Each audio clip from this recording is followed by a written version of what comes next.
Bonjour. Hello. Hola. Marhaba bikoum. Sur le fil, Le podcast d'actu de l'AFP. des nouvelles choisies pour vous sur notre fil info.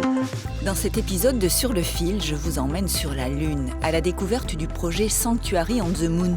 Un projet un peu fou, lancé par un ingénieur français, Benoît Faivelet, entouré d'une dizaine de scientifiques.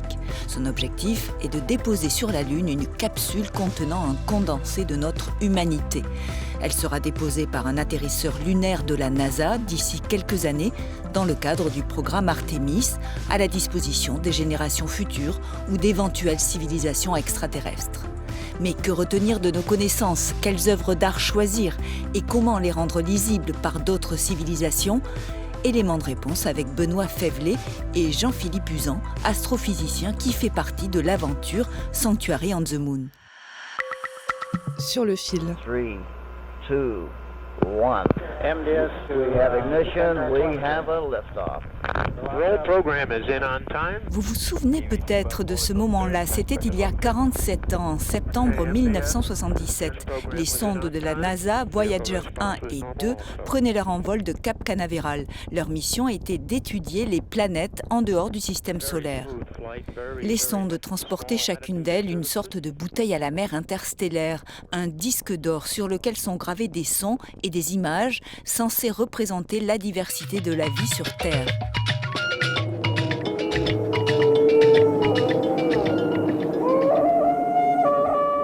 C'est cet événement qui va inspirer plus tard le jeune Benoît Faivelet, lecteur passionné de la Terre à la Lune. Et comme Jules Verne, c'est la Lune qui fait rêver le jeune bourguignon. Alors, un demi-siècle plus tard et après des études d'ingénieur, Benoît Faivelet, passé par la case journaliste et entrepreneur, a pour ambition de créer une version du XXIe siècle de ces fameux disques d'or. Donc Sanctuary, ça n'a pas vocation d'encyclopédie.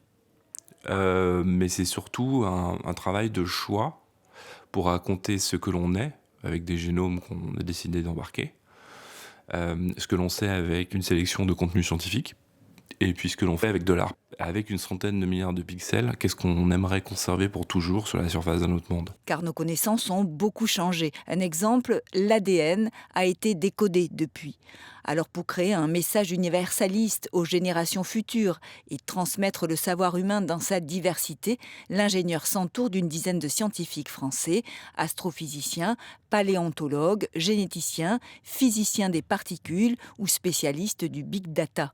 En gestation depuis une dizaine d'années, le projet prend un coup d'accélérateur en septembre 2023.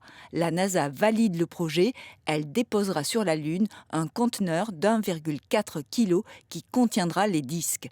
Et pour des raisons de tenue dans le temps et de lisibilité, les données seront stockées sur 24 disques en saphir artificiel, un matériau extrêmement résistant. C'est un disque qui fait une dizaine de centimètres de diamètre, 1 mm d'épaisseur. C'est du saphir industriel qui vient du commissariat à l'énergie atomique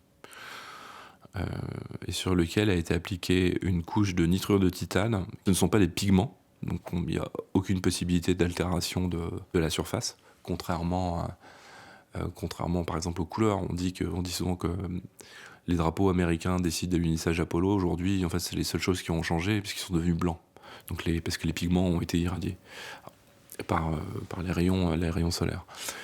Et à partir de fichiers numériques, on arrive à inclure entre 3,4 et 7 milliards de pixels. Le pixel on a une taille de 1 micron à 1,2 micron. Pour vous donner une idée, un disque peut contenir à lui seul 2500 pages format A4. La gravure se fait dans des labos du commissariat à l'énergie atomique à l'aide de lasers. Pour lire les informations, il suffira de prendre une loupe puissante. Vous prenez une loupe et puis vous pouvez voir des contenus. Donc le pari qu'on fait, c'est qu'avec une technologie analogique, contrairement au numérique avec des CD, des DVD, des clés USB, on peut mettre beaucoup plus de contenu sur tous ces appareils numériques. Le problème, c'est comment est-ce qu'on fait pour les lire dans très très très très très longtemps. Et on se retrouve vite avec des limites. Déjà, il y a une dégradation du numérique avec le temps, et puis les formats seront sans doute pas reconnus. Donc on revient toujours à l'analogique. Les scientifiques ont organisé les informations en un triptyque. D'abord, ce qui concerne la génétique. Plusieurs disques sont consacrés entre autres au génome d'une femme et celui d'un homme. Puis 5 disques sont dédiés aux sciences dures comme l'espace ou la matière.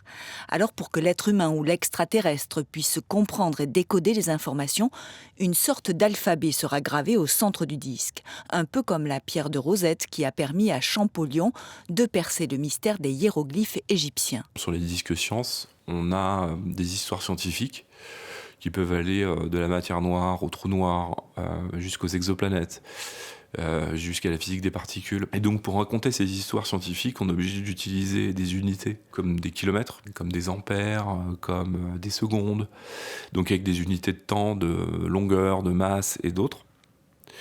Et donc on a dû utiliser une pierre de Rosette au niveau des unités. On a défini ce qu'était un mètre, on redéfinit ce qu'est une seconde, on redéfinit ce qu'est un ampère, etc., etc.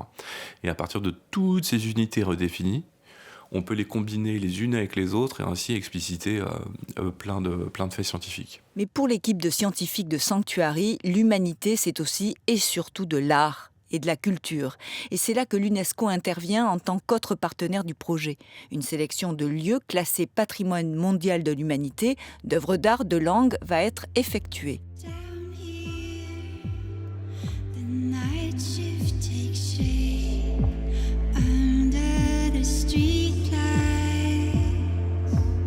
Des artistes ont aussi créé des musiques pour le projet, comme ce titre du groupe norvégien Flunk. Et quand on aborde la question du choix, de la sélection des œuvres ou des données scientifiques, les intellectuels s'enthousiasment. Ils assument que ce petit condensé de l'humanité restera subjectif. Écoutez Jean-Philippe Usan, cet astrophysicien du CNRS qui fait partie du comité de sélection des œuvres. On voulait parler de l'humanité. En aucun cas, nous ne pouvions représenter l'humanité. Nous allions nécessairement être incomplets. Et donc, je me suis dit, il faut assumer tout ça. Et une façon de l'assumer, c'est de considérer ces objets comme des œuvres d'art. Parce qu'un artiste, au moment où il va créer quelque chose, ne se pose pas la question de savoir s'il est représentatif de l'humanité. En effet, si son travail va toucher des gens, eh bien, ils vont s'y reconnaître, indépendamment de leur culture, de leur genre, de leurs origines, de leurs croyances. Ils peuvent s'y reconnaître et y être touchés. Et c'est comme ça que le scientifique s'est amusé à sélectionner tout ce qui a trait au jeu. Alors, partout où on va dans le monde, on se rend compte que les humains jouent. Donc on s'est dit, mais on doit montrer que les humains aiment jouer. Et donc, on va pas mettre tous les jeux de société qu'on peut imaginer, mais il y a des jeux qui ont traversé toute l'histoire de l'humanité. Donc, on a par exemple des jeux de dés, donc déjà de mettre le patron d'un dé, 1, 2, 3, 4, 5, 6, les règles de quelques jeux de dés. On a le jeu d'échecs qui est quand même un des jeux iconiques. Il y a une marelle quelque part. Et il va y avoir des petits éléments de jeux électroniques pour montrer qu'il y a de la pop culture. On peut imaginer des choses assez iconiques comme Pac-Man, par exemple. Pour l'astrophysicien, il est très important de laisser aux générations futures des notions de sciences dures.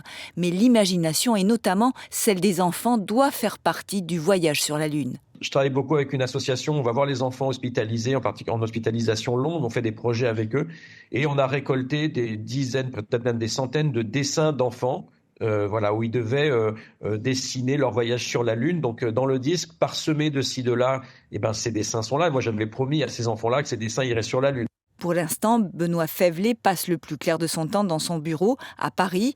Il lève des fonds pour créer le matériel, faire des tests, rémunérer les équipes qui conçoivent les disques et aussi pour organiser des événements comme des concerts ou des expositions autour des contenus. C'est un rêve de gosse. Maintenant, 95% du temps, ça peut être de la prise de tête, mais il y a toujours ces 5% de plaisir. Ces 5% de plaisir, ils prennent toujours le pas sur les 95 autres %.